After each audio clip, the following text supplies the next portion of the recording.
I am a native Washingtonian, and I have been spending a lot of my professional career as an education administrator in a leading school district in Maryland entitled Montgomery County Public Schools. And so a lot of the work that I've been doing has been providing mentoring for administrators and teachers and staff in terms of their personal growth and development.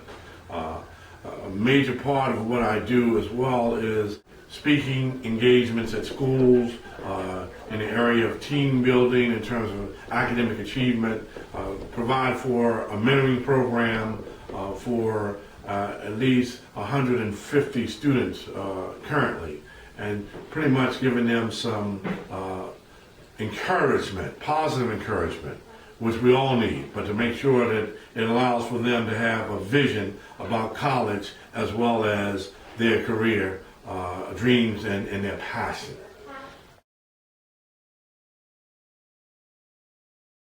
My childhood was very positive. The parents were very supportive. My two brothers and my sister were very encouraging, and we were very close. Education was always a priority in the house. We were a very faith-based family.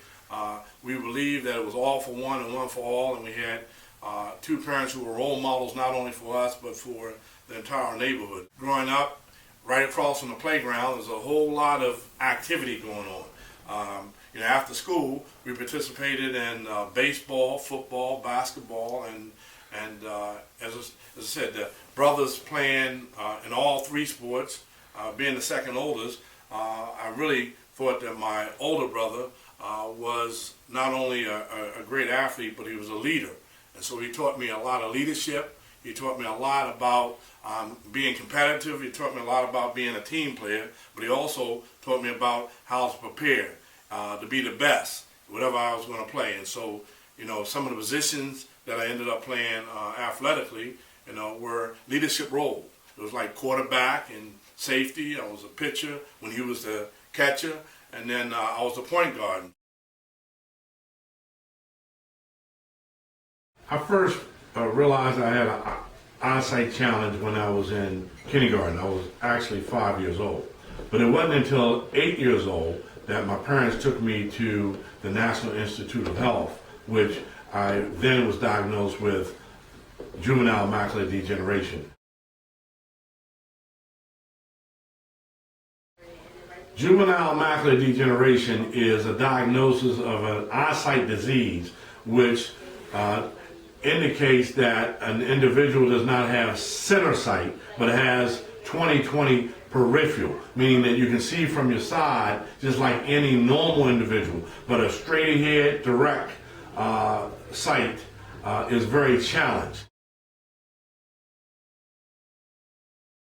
So Dad said, okay, so you want to hear the good news? Well, here's the good news. The good news is that after this appointment, you'll be able to go home, you will be able to go home and get a bite to eat, and you'll be able to do your homework. You will be able to do your homework, and then you will be able to go to practice.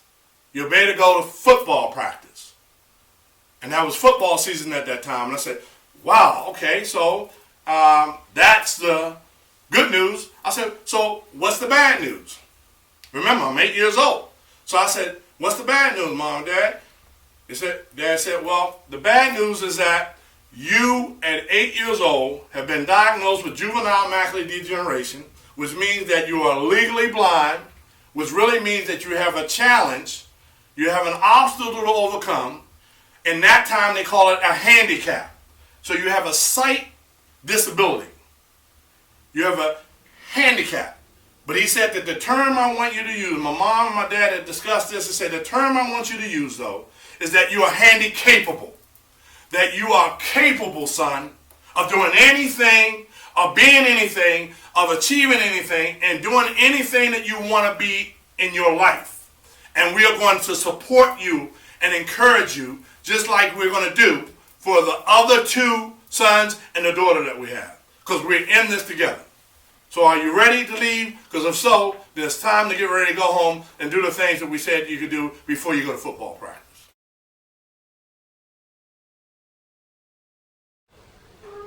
Being legally blind did not affect my ability to learn. It did impact the way in which I had to approach my learning opportunities. That in fact, I had to try to do things differently and to be able to approach script or print very differently, because I knew that I couldn't see it from a distance. I needed to make an adjustment. To write, I had to write bigger. I couldn't write always between the two lines. I had to use strategies that would allow me to still complete the assignment, but it did not impact my ability to learn.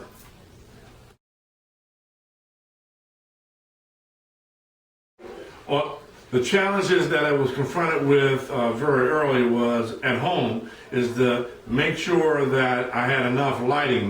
Based on the diagnosis, the brighter the light, the better the eyesight for me. So in other words, having a whole lot of light, particularly when doing homework, and making sure that I had the right lighting at the desk and doing homework.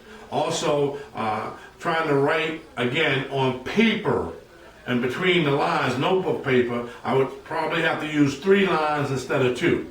But I could also force myself to try to write within 2 lines, but I also knew that I felt comfortable writing on blank sheets of paper instead of paper that had lines on it. Another thing was making sure that I had to hold the book closer to my face. However, in class, in school, I knew that it had a lot to do with other students and making sure that I wasn't going to get teased because I had to hold the book closer to my face. There was never a problem with me and the reading ability. It had more to do with my sight ability. Never had much to do with my intellectual ability. It had to do with my sight ability, which is the same thing of saying inability to see or the challenges to see directly. I would have to hold the book to my right side or to my left side, because then my peripheral sight would kick in. When it came down to reading, in reading group, I would not like to do the round robin reading aloud. So sometimes I would make excuses that I had to go to the bathroom. When being in church, having to read scripture, it was my time to read scripture. I would time myself, if I was 2 people away, get up to leave the room to go to the bathroom. Again, not challenged by my ability to read the words, but my inability to see the words. When playing sports, I would have to come into the gym and get my particular shot and practice a particular shot, practice my positioning on the floor. In baseball, I would come in and come to the baseball field and find out where the home plate was, being the pitcher, so I would practice that distance. In football, the challenge was playing night games. So instead of throwing the ball for touchdowns, I would have to make the adjustment and give out handoffs and depend on my running backs. So I had to strategically, within myself, find out how it was best to try to win and what was the best way for me to be the best of the best with the sight that I did have, using what I did have as a positive instead of what I didn't have as a negative.